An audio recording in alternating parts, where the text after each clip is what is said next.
Hi everyone, ಎಲ್ರಿಗೂ ಶ್ರಾವ್ಸ್ and ಕಲ್ಪವೃಕ್ಷ ಚಾನಲ್ಗೆ ಸ್ವಾಗತ. ಇದು ನಿನ್ನೆ ವ್ಲಾಗು. ವಿಡಿಯೋ ಇಷ್ಟ ಆದರೆ ಪ್ಲೀಸ್ ಸಬ್ಸ್ಕ್ರೈಬ್ ಮಾಡಿ ಆ್ಯಂಡ್ ಲೈಕ್ ಕೊಡೋದನ್ನ ಮರಿಬೇಡಿ. ಮೊನ್ನೆ ತೋರಿಸಿದ ಹಾಗೆ ಶುಕ್ರವಾರದ ವ್ಲಾಗಲ್ಲಿ ತೋರಿಸ್ದಾಗೆ ಮಜ್ಜಿಗೆ ತೊಂಡೆಕಾಯಿನ ಒಣಗಲಿಕ್ಕೆ ಇಡ್ತಿದ್ದೀನಿ ಬಿಸಿಲಿಗೆ. ಹಾಗೆ ಹತ್ತಿರದಲ್ಲೇ ಸಂಕ್ರಾಂತಿ ಹಬ್ಬ ಇರೋದ್ರಿಂದ ಏನಾದರೂ ಸ್ಪೆಷಲ್ ಮಾಡೋಣ ಅಂದ್ಕೊಂಡು ಇವತ್ತು ಒಂದು ಪಲ್ಯದ ರೆಸಿಪಿ ಮಾಡ್ತಿದ್ದೀನಿ. ಯಾಕಂದರೆ ಆವತ್ತಿನ ದಿನ ನಾನು ತೋರ್ಸೋಕ್ಕಾಗೋದಿಲ್ಲ. ನಮ್ಮ ಉತ್ತರ ಕರ್ನಾಟಕ ಸೈಡು ಒಂದು 3-4 ಥರದ ಪಲ್ಯ ಮಾಡಿ ರೊಟ್ಟಿನ ಹಂಚ್ತೀವಿ ಎಲ್ರಿಗೂ. ಸೊ ಹಾಗಾಗಿ ಇವತ್ತು ಒಂದು ಕಾಳಿನ ರೆಸಿಪಿ ತೋರಿಸೋಣ ಅಂತ ಕಡಲೆಕಾಳು ತೊಗೊಂಡಿದ್ದೆ. ನಿನ್ನೆ ರಾತ್ರಿಯೇ ಕಡಲೆಕಾಳು ನೆನೆಸಾಕಿದ್ದೆ. ಸೊ ನೆನೆಸಾಕಿದ ಕಡಲೆಕಾಳು, ಜೀರಿಗೆ, ಸಾಸಿವೆ, ಅದ್ರ ಜೊತೆಗೆ ಬೆಳ್ಳುಳ್ಳಿ, ಹಾಗೆ ಕರಿಬೇವು, ಹಾಗೆ ಹುಣಸೆ ಹಣ್ಣು ಹಾಕಿಟ್ಟಿದ್ದೆ. ಹುಣಸೆ ಹಣ್ಣು ತೊಗೊಂಡಿದ್ದೀನಿ. ಈಗ ಕಾಳನ್ನ ಹೇಗೆ ಮಾಡೋದು ಅಂತ ನೋಡ್ಕೊಳ್ಳೋಣ. ಮೊದಲಿಗೆ ಕಾಳನ್ನ ಬೇಯಿಸ್ಕೋಬೇಕು. ಕುಕ್ಕರಲ್ಲಿ ಹಾಕಿ ಬೇಯಿಸ್ಕೋಬೇಕು. ನೋಡ್ಕೊಂಡು ಹಾಕ್ಕೊಳ್ಳಿ. ಯಾಕಂದರೆ ನಾನಿಲ್ಲಿ ತೊಗೊಂಡಿರೋ ಈ ಕಾಳಲ್ಲಿ 2 ರೀತಿ ಒಳಗೆ ಅಥವಾ 2 ಶೈಲಿ ಒಳಗೆ ಈ ಕಾಳುಗಳನ್ನ ಮಾಡೋದು ತೋರಿಸ್ತಿದ್ದೀನಿ. ಹಾಗೆ ಒಟ್ಟಿಗೆ ಎಲ್ಲನೂ ಹಾಕ್ಕೊಂಡು ಜೊತೆಗೆ ಸ್ವಲ್ಪ ಉಪ್ಪು ಹಾಕ್ಕೊಂಡು ಕಾಳನ್ನ ಕುದಿಲಿಕ್ಕೆ ಇಡಬೇಕು. ಉಪ್ಪನ್ನ ಹಾಕಲೇಬೇಕು ಕಾಳಿಗೆ. ಯಾಕಂದರೆ ಪಲ್ಯಕ್ಕೆ ಹಾಕಿದಾಗ ಅದು ಕುದಿಯೋದಕ್ಕಿಂತ ಹೆಚ್ಚಾಗಿ ಮೊದಲೇ ಬೇಯಿಸ್ಕೊಳ್ಳೋ ಮುಂದೆನೇ ಹಾಕ್ಕೊಂಡ್ರೆ ಆ ಉಪ್ಪಿನ ಜೊತೆಗೇ ಕಾಳು ಕುದಿಯೋದ್ರಿಂದ ರುಚಿ ಚೆನ್ನಾಗಿರುತ್ತೆ. ಹಾಗಾಗಿ ನಾನಿಲ್ಲಿ ಕಾಳು, ಉಪ್ಪು, ನೀರು ಹಾಕ್ಕೊಂಡು ಕುದಿಯಲಿಕ್ಕೆ ಇಡ್ತಿದ್ದೀನಿ. 5 ಅಥವಾ 3-5 ವಿಸಿಲ್ ಬರಲಿ, ಕಾಳುಗಳು ಬೇಗ ಕುದಿಯಲ್ಲ ಅನ್ನೋದಕ್ಕೋಸ್ಕರ. ಸೊ ಇದನ್ನ ಕುದಲಿಕ್ಕೆ ಇಟ್ಬಿಟ್ಟು ಈಗ ಅದಕ್ಕೆ ಬೇಕಾದಂಥ ಪದಾರ್ಥಗಳನ್ನ ನೋಡೋಣ. ಅಂದರೆ ಕಾಳುಗಳನ್ನ ಮಾಡಲಿಕ್ಕೆ ಯೂಶ್ವಲಿ ಎಲ್ರಿಗೂ ಗೊತ್ತು, ಆದರೆ ಇಲ್ಲಿ 2 ರೀತಿ ಇರ್ತವೆ, 2 ಶೈಲಿಯಲ್ಲಿ ನಾನು ಕಾಳುಗಳು ಮಾಡೋದು ತೋರಿಸ್ತಿದ್ದೀನಿ. ಮೊದಲೇ ಜೀರಿಗೆ, ಸಾಸಿವೆ, ಬೆಳ್ಳುಳ್ಳಿ ತೊಗೊಂಡಿದ್ದೆ. ಆದರೆ ಹಸಿ ಖಾರ ಮರೆತು ಹೋಗಿತ್ತು. ಹಸಿ ಖಾರ, ಎಣ್ಣೆ, ಅರಿಶಿನ ಪುಡಿ, ಹಾಗಾಗಿ ತೋರಿಸಿದೆ ಅಷ್ಟೇ. ಈಗ ಬೆಳ್ಳುಳ್ಳಿನ ಹಾಗೆ ಹಾಕೋದಕ್ಕಿಂತ ಬಿಡಿಸಿಟ್ಕೊಂಡಿದ್ದೆ. ಹಾಗೆ ಹಾಕೋದಕ್ಕಿಂತ ಸ್ವಲ್ಪ ಜಜ್ಕೊಂಡು ಹಾಕ್ಕೊಳ್ಳೋಣ. ಯಾಕಂದರೆ ಅದರ ಘಮ ಇನ್ನೂ ಸ್ವಲ್ಪ ಚೆನ್ನಾಗಿ ಬರುತ್ತೆ ಅನ್ನೋದಕ್ಕೋಸ್ಕರ. ಹಾಗೆ ಅಡುಗೆ ಜೊತೆ ಆರಾಮಾಗಿ ಕಲಿತ್ಕೊಳ್ಳುತ್ತೆ. ಕೆಲವೊಂದು ಮಕ್ಕಳು ತಿನ್ನಲ್ಲ ಅನ್ನೋ ಉದ್ದೇಶಕ್ಕಾಗಿ ಹೀಗೆ ಜಜ್ಜಿ ಹಾಕ್ತಿದ್ದೀನಿ ಅಷ್ಟೇ. ಈಗ ಜಜ್ಜಿಟ್ಕೊಂಡಿರ್ತಕ್ಕಂಥ ಬೆಳ್ಳುಳ್ಳಿ ರೆಡಿಯಾಗಿದೆ. ಈಗ ಕಾಳು ಕೂಡ ಬೆಂದ್ಕೊಂಡಿದ್ದಾವೆ. ನೋಡೋಣ ಕಾಳು ಬೆಂದಿದ್ದಾವೋ ಇಲ್ಲ ಅಂತಂದು. ಯಾಕಂದರೆ ಕೆಲವೊಂದು ಸರಿ ಕಾಳುಗಳು ಬೇಗ ಬೇಯೋದಿಲ್ಲ. ನಾನಿಲ್ಲಿ 5 ವಿಸಿಲ್ ತೊಗೊಂಡಿದ್ದೀನಿ. 5 ವಿಸಿಲಿಗೆ ಕಾಳುಗಳು ಬೆಂದ್ಕೊಂಡಿದ್ದಾವೆ, ನೋಡಿದರೆ ಗೊತ್ತಾಗುತ್ತೆ. ಸೊ ಉಪ್ಪು ಹಾಕಿ ಕಾಳನ್ನ ಕುದಿಸಿಟ್ಕೊಂಡಿದ್ದೀನಿ. ಕಾಳು ಕುದ್ದಿದೆ, ಬೆಂದಿದೆ. ಈಗ ಒಂದು ಸೈಡು ಬೆಂದಿರೋ ಕಾಳುಗಳನ್ನ ಒಂದು ಸೈಡ್ ತೆಗೆದಿಟ್ಕೊಂಡ್ಬಿಡೋಣ. ಈಗ ಎಲ್ಲ ಕಾಳನ್ನೂ ಒಂದು ಬೌಲಿಗೆ ಹಾಕ್ಕೊಂಡು ಇಟ್ಕೊಂಡಿದ್ದೀನಿ. ಈಗ ಅದಕ್ಕೆ ಒಗ್ಗರಣೆ ಹಾಕೋದು ತುಂಬ ಸಿಂಪಲ್ಲಾಗಿದೆ, ಕಷ್ಟ ಏನೂ ಇಲ್ಲ. ಆದರೆ ನನಗೆ ಗೊತ್ತಿರಲಿಲ್ಲ ನಾನು ಒಂದು ಕಾಳು ಮಾಡಲಿಕ್ಕೆ ಇಷ್ಟೊಂದು ಸಾಮಗ್ರಿಗಳು ಅಥವಾ ಇಷ್ಟೊಂದು ಇಂಗ್ರೀಡಿಯೆಂಟ್ಸ್ ಹಾಕ್ತೀನಿ ಅಂತ. ಈಗ ಕಾದಿರೋ ಕಡಾಯಿಗೆ ಎಣ್ಣೆ ಹಾಕ್ತಿದ್ದೀನಿ. ಎಣ್ಣೆ ಸ್ವಲ್ಪ ನೋಡ್ಕೊಂಡು ಹಾಕ್ಕೊಳ್ಳೋಣ. ಯಾಕಂದರೆ ಕಾಳುಗಳಿಗೆ ಎಣ್ಣೆ ಹೆಚ್ಚಾದಷ್ಟು ಕಾಳುಗಳು ರುಚಿ ಚೆನ್ನಾಗಿರುತ್ತೆ. ಹಾಗಾಗಿ ಸ್ವಲ್ಪ ಜಾಸ್ತಿನೇ ಎಣ್ಣೆ ಹಾಕ್ಕೊಂಡಿದ್ದೀನಿ. ಈಗ ಜೀರಿಗೆ ಹಾಕ್ತಿದ್ದೀನಿ. ಸಾಸಿವೆ ಹಾಕಿದೆ. ಸಾಸಿವೆ ಸಿಡ್ದಾದ್ಮೇಲೆ ಜೀರಿಗೆ ಹಾಕ್ಕೊಳ್ತಿದ್ದೀನಿ. ಸಾಸಿವೆ ಸಿಡಿದಾಗ ಊಟದಲ್ಲಿ ಅದರ ಕಹಿ ಅಂಶ ಗೊತ್ತಾಗಲ್ಲ.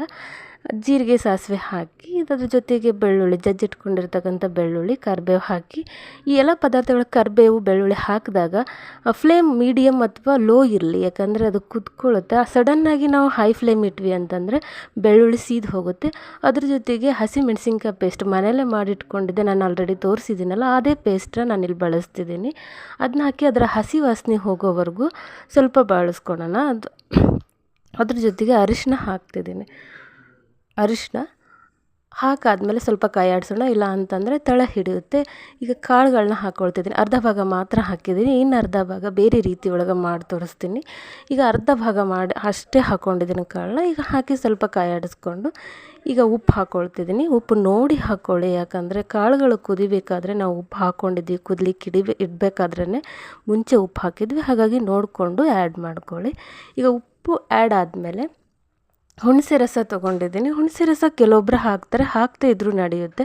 ಆದರೆ ಇಲ್ಲಿ ಹಾಕೋದ್ರಿಂದ ಕಾಳುಗಳು ಬೇಗ ಹಾಳಾಗೋದಿಲ್ಲ, ಮರುದಿನದವರೆಗೂ ಕಾಳುಗಳು ತಿನ್ಬೋದು. ಹಾಗಾಗಿ ಹುಣಸೆ ರಸ ಹಾಕ್ತಿದ್ದೀನಿ.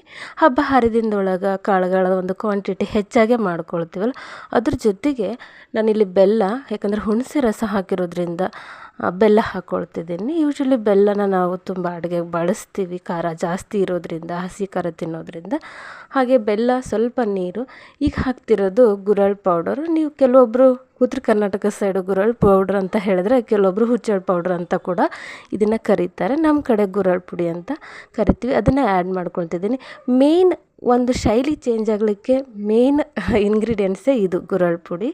ಇಲ್ಲಿ ಗುರಳ್ ಪುಡಿ ಹಾಕಿದರೆ ಇನ್ನೊಂದು ಶೈಲಿ ಒಳಗೆ ಮಾಡಬೇಕಾದ್ರೆ ಹಸಿ ಕೊಬ್ಬರಿ ಪುಡಿ ಹಾಕ್ತೀನಿ, ಅಷ್ಟೇ ಡಿಫ್ರೆನ್ಸ್, ಮತ್ತೇನೂ ಇಲ್ಲ.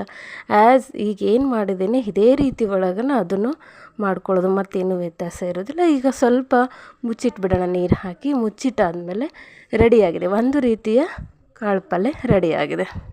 ಈಗ ಇನ್ನೊಂದು ಶೈಲಿಯ ಕಡಲೆಕಾಳು ಪಲ್ಯ ಅಥವಾ ಕಡಲೆಕಾಳು ಉಸಳಿ ಮಾಡೋದನ್ನ ನೋಡೋಣ. ಮೊದಲೇ ಒಗ್ಗರಣೆ ಹಾಕಿದಾಗೇ ಇಲ್ಲಿ ಕೂಡ ಕಡಾಗಿ ಇಟ್ಕೊಂಡು ಬೇಕಾದಷ್ಟು ಎಣ್ಣೆ, ಸಾಸಿವೆ, ಜೀರಿಗೆ, ಅಲ್ಲಿ ಬೆಳ್ಳುಳ್ಳಿ ಹಾಕಿದ್ದೆ, ಇಲ್ಲಿ ಈರುಳ್ಳಿ ಹಾಕ್ತಿದ್ದೀನಿ. ಈರುಳ್ಳಿ ಹಾಕ್ಕೊಂಡು ಅದ್ರ ಜೊತೆಗೆ ಸ್ವಲ್ಪ ಕರಿಬೇವು ಹಾಗೆ ಹಸಿಮೆಣಸಿನ್ಕಾಯಿ ಪೇಸ್ಟ್ ಹಾಕ್ತಿದ್ದೀನಿ. ಇವೆಲ್ಲ ಹಾಕಿ ಬಳಸ್ಕೊಳ್ಳೋಣ, ಸ್ವಲ್ಪ ಕೈ ಆಡಿಸ್ಬಿಟ್ಟು ಆಮೇಲೆ ಅದಕ್ಕೆ ಮತ್ತೆ ಅರಿಶಿನ ಪುಡಿ ಆ್ಯಡ್ ಮಾಡ್ಕೊಳ್ತಿದ್ದೀನಿ. ಅರಿಶಿನ ಪುಡಿ ಆ್ಯಡ್ ಮಾಡ್ಕೊಂಡಾದ್ಮೇಲೆ ಸ್ವಲ್ಪ ಬೆಂದ್ಕೊಂಡು ಆದಮೇಲೆ ಕಾಳುಗಳನ್ನು ನಾನು ಮೊದಲೇ ಹೇಳಿದಾಗೆ ಒಂದೇ ಸರಿ ಕುದಿಸಿಟ್ಕೊಂಡಿರೋ ಕಾಳುಗಳಲ್ಲಿ 2 ಭಾಗ ಮಾಡ್ತಿದ್ದೀನಿ. ಆವಾಗಲೇ ಅಲ್ಲಿ ಸ್ವಲ್ಪ ಬಳಸ್ಕೊಂಡು ಈಗ ಇಲ್ಲಿ ಸ್ವಲ್ಪ ಬಳಸ್ಕೊಳ್ತಿದ್ದೀನಿ. ಈಗ ಕಾಳುಗಳು ಹಾಕಿ ಕೈ ಆಡಿಸ್ಕೊಂಡು ಮತ್ತೆ ಉಪ್ಪು ಆ್ಯಡ್ ಮಾಡ್ಕೊಳ್ತಿದ್ದೀನಿ. ನೆನಪಿರಲಿ, ಉಪ್ಪು ನೋಡಿಕೊಂಡು ಆ್ಯಡ್ ಮಾಡ್ಕೊಳ್ಳಿ. ಉಪ್ಪು ಹಾಕಿ ಅದಾದಮೇಲೆ ಹುಣಸೆ ರಸ ಹಾಕ್ಕೊಳ್ತಿದ್ದೀನಿ. ಇಲ್ಲಿ ಕೂಡ ನಾನು ಹುಣಸೆ ರಸ ಬಳಸ್ಕೊಳ್ತಿದ್ದೀನಿ. ಹುಣಸೆ ರಸ ಆರೋಗ್ಯಕ್ಕೆ ತುಂಬಾ ಒಳ್ಳೆಯದು, ಟೊಮೊಟೊಕ್ಕಿಂತ ಹುಣಸೆ ರಸ ತುಂಬಾ ಒಳ್ಳೆಯದು. ಹುಣಸೆ ರಸ ಹಾಕಾದ್ಮೇಲೆ ಕೊಬ್ಬರಿ ಪುಡಿ ಹಾಕ್ತಿದ್ದೀನಿ. ಈ ಕೊಬ್ಬರಿ ಪುಡಿ ಹಸಿ ಕಾಯಿಂದ ಮಾಡಿರೋದು, ಒಣ ಕೊಬ್ಬರಿ ಪುಡಿ ಅಲ್ಲ, ಹಸಿ ಕೊಬ್ಬರಿ ಪುಡಿ ಇದು. ಸ್ವಲ್ಪ ತರಿಯಾಗಿ ರುಬ್ಬಿಟ್ಕೊಂಡಿದ್ದೆ. ಈಗ ಹಸಿ ಕೊಬ್ಬರಿ ಪುಡಿ ಹಾಕಾದ್ಮೇಲೆ ಸ್ವಲ್ಪ ನೀರು ಆ್ಯಡ್ ಮಾಡ್ಕೋಬೇಕು. ನೀರು ನೋಡ್ಕೊಂಡು ಹಾಕ್ಕೊಳ್ಳಿ, ನಿಮ್ಗೆ ಎಷ್ಟು ಕಾಳು ಕುದಿಬೇಕು ಅಷ್ಟನ್ನು ಮಾತ್ರ ನೀರು ಹಾಕ್ಕೊಂಡ್ರೆ ಸಾಕು. ಯಾಕಂದರೆ ಆಲ್ರೆಡಿ ಕಾಳುಗಳು ಬೆಂದ್ಕೊಂಡಿರ್ತವಲ್ಲ, ಸೊ ಇನ್ನೂ ಸ್ವಲ್ಪ ಬೆಂದ್ಕೊಳ್ಳಿ ಅಂತಂದರೆ ನೀವು ನೋಡಿಕೊಂಡು ಹಾಕ್ಕೋಬೋದು. ನಾನಿಲ್ಲಿ ಬೆಲ್ಲ ಮರ್ತು ಹೋದೆ, ನೀವು ಆ್ಯಡ್ ಮಾಡ್ಕೊಳ್ಳಿ ಬೆಲ್ಲನ. ಈಗ ಒಂದು ಮುಚ್ಚಿಟ್ಬಿಡೋಣ. ಈಗ ಒಂದು 5 ನಿಮಿಷ ಅಥವಾ 10 ನಿಮಿಷ ಆದರೆ ಸಾಕು. ಲೋ ಫ್ಲೇಮ್ ಒಳಗೆ ಇಟ್ಕೊಂಡು ನೀವು ನೋಡ್ಕೊಳ್ಳಿ. ನೀರು ಆವಿಯಾಗಿತ್ತು ಅಂತಂದರೆ ಪಲ್ಯ ರೆಡಿಯಾಗಿರುತ್ತೆ. ಇಲ್ಲಿ ಇನ್ನೊಂದು ರೀತಿಯ ಪಲ್ಯ ರೆಡಿಯಾಗಿದೆ. ಇಲ್ಲಿಗೆ ನನ್ನ ವ್ಲಾಗ್ನ ಮುಗಿಸ್ತಾ ಇದ್ದೀನಿ. ವಿಡಿಯೋ ಇಷ್ಟ ಆದರೆ ಪ್ಲೀಸ್ ಸಬ್ಸ್ಕ್ರೈಬ್ ಮಾಡಿ.